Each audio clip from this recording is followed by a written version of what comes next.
সুন্দরবনের ভিতরে প্রবেশ করলাম, আর কিছুক্ষণের ভিতরে আমরা অনেক কিছু দেখতে পাবো। অবশ্যই আপনারাও আপনারা সামনে দেখার জন্য সবাই থাকবেন। অবশ্যই আমাদের সান্ডা থাকলে দেখাবো আপনাদেরকে। প্রথমে কিন্তু আমরা একটা সান্ডার দেখা পাইছি, অবশ্যই ভিডিওতে আপনারা দেখতে পাবেন। বেশিই বড় সান্ডাটা এখন দৌড়ে পালাইছে আমরা দেখার আগেই। পরের ক্লিপে পেয়ে যাবেন। অবশ্যই অবশ্যই। এখন চলে আসছি সান্ডার বাগানে। এই সান্ডার বাগানে শুধু সান্ডাই দেখা যায়। আপনারা যদি আসেন যত রকমের সান্ডা আছে সবগুলো দেখতে পাবেন জাতি এবং অনেক কিছু দেখতে পাবেন আপনারা আসলে এখানে।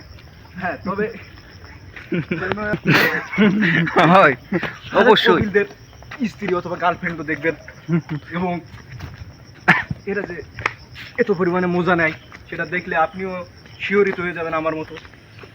আমি প্রথমে ভাবছিলাম এটা শিহরিত হওয়া লাগবে না, আপনার পাশাপাশি শিহরিত পাহাড় দেখার। সামনে আমরা এখন পাহাড় দেখার জন্য যাচ্ছি, আপনারা প্রস্তুত থাকুন অবশ্যই। হ্যাঁ ভাই, এটা কি দেখাটা কি এটা এই যে সান্ডা হ্যাঁ, কিন্তু সান্ডাটা চলে গেল, একটুর জন্য দেখানো গেল না। দেখেন সান্ডা দেখতে চাইছি আমরা, অনেক সুন্দর সুন্দর একটা জায়গা দেখলাম। অবশ্যই আপনারাও আসলেই সুন্দর সুন্দর জায়গাটা দেখতে পারবেন, আপনারাও চলে আসবেন।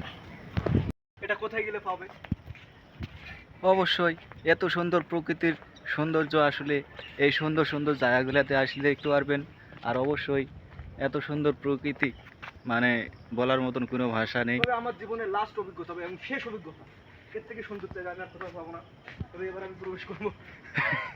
যাও যাও এবার আমি একটু প্রবেশ করবো কূপের ভিতরে। এই কূপের ভিতরে আসলে অনেক সুন্দর একটা ভিউ আছে। অবশ্যই কূপের ভিতর থেকে আমরা একটু ঘুরে আসবো। আমাদের গাইস চলে আসলাম, দেখেন কত সুন্দর একটা জায়গা।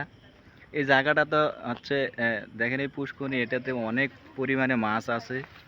এখানে দেখা যায় না ভিডিওতে এর পদ্ম ফুলের জন্য, কিন্তু নিচে আসলে প্রচুর পরিমাণে মাছ। দেখেন এই যে মাছ গাঁপতেছে, কিন্তু মাছগুলো দেখা যাচ্ছে না।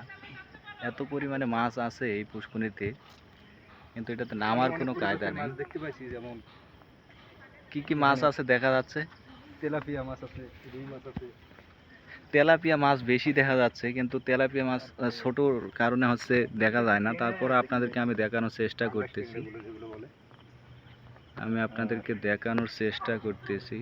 বিভিন্ন রকম শাপলার ফুল, শাপলা, এগুলা মনে হচ্ছে শাপলা।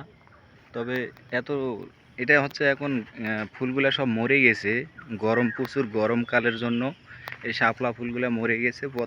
পরবর্তীতে আবার হচ্ছে এটার সময় যখন হবে তখন আবার ফুল ফুটবে, কিন্তু এখন ফুলগুলা সব মরে গেছে।